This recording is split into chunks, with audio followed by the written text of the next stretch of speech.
Greetings, my dear students. Today I'd like to discuss with you the topic Dow theory.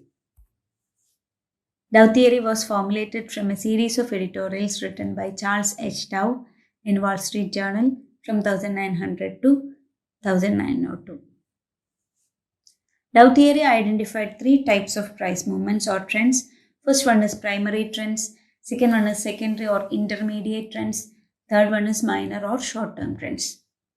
These three types of trends can be compared to tide, waves, and ripples. First one is primary trends. The primary trend may be a broad upward or downward movement that may last for a year or two. The primary trend can be either rising or falling.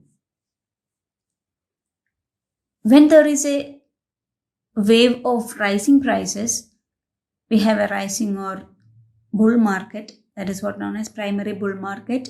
And when prices are declining, we have a falling or bear market, that is what known as primary bear market. Three stages are identified to both primary bull market and primary bear market.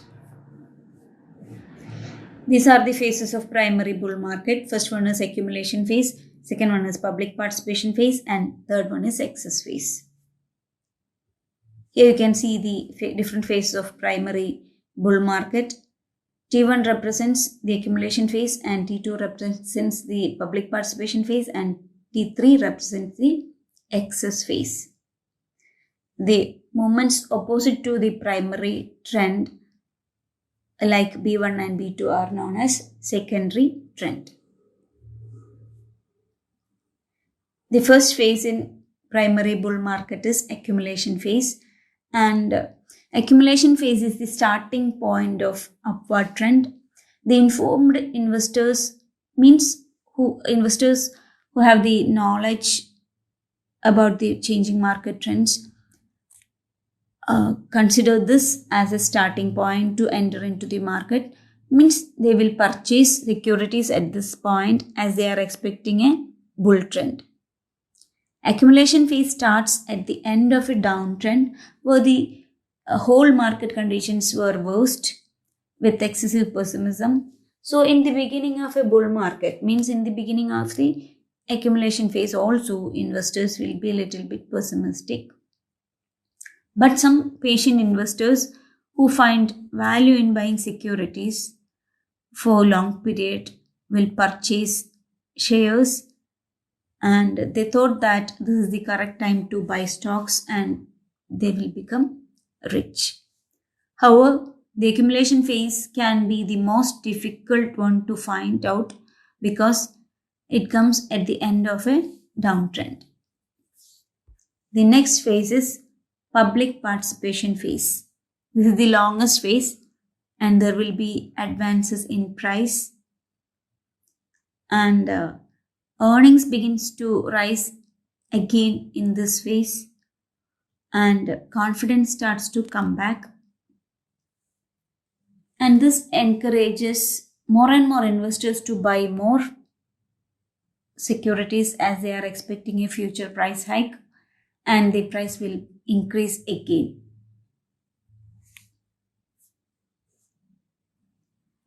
The last stage is excess phase.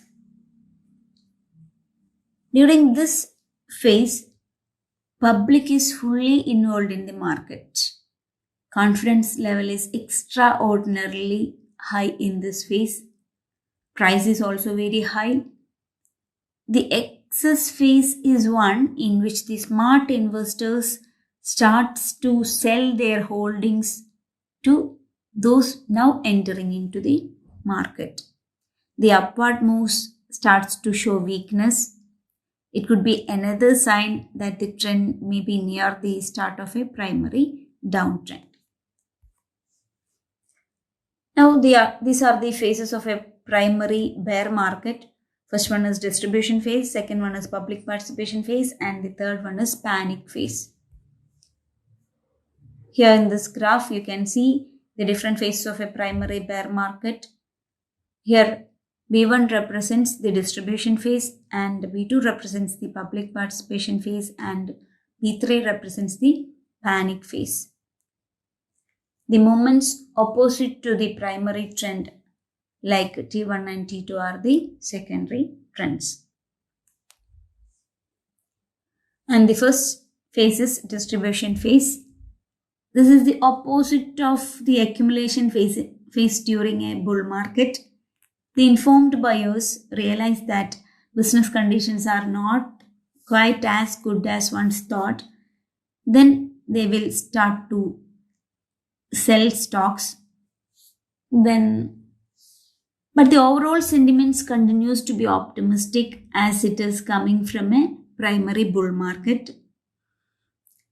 Like accumulation phase, the distribution phase can be difficult to identify in its early stages, but in the middle to later stages of the distribution phase, we can see price starts to fall, and more investors are anticipating weakness and they will sell their stocks. And the next phase in primary bear market is public participation phase. This is the longest one, and there will be the largest declines in prices, and in this phase companies report lower profits and dividends. And the third phase is panic phase. In the panic phase, the market is bought up with the negative sentiments, including weak outlooks on companies, the economy, and the overall market. During this phase, many investors selling off their stocks in panic. Then the second type of trend is secondary trends. Secondary trends are corrective movements to primary trends. Primary trend is the main direction in which the market is moving, and an intermediate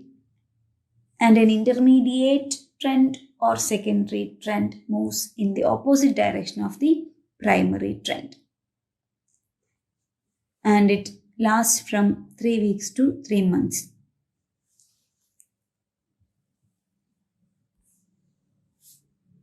Here you can see a secondary trend. Here A and B are the primary trends, and the movements opposite to A and B are the secondary trends. In a bull market like this, the secondary trend can result in the fall of about 33 to 66% of the early rise. In a bear market, the secondary trend carries the price upwards and corrects the main trend. The correction would be 33 to 66% of the earlier fall. And the last type of trend is minor trends. The short-term trend or minor trends refers to the day-to-day price movements. Minor trends try to correct the secondary trend movements. Means it gives against the direction of secondary trend. It's better for investors to concentrate on the primary or secondary trends rather than on minor trends. Here you can see with that green mark some daily fluctuations which are in the same direction of primary trends and opposite to the direction of the secondary trends. These are the minor trends. So, as per Dow theory, there are 3 types of trends. Primary trends, which are the largest trends, last for more than 1 year, and the secondary trends, which moves in the opposite direction of the primary trend, and finally the minor trends. Okay, thank you.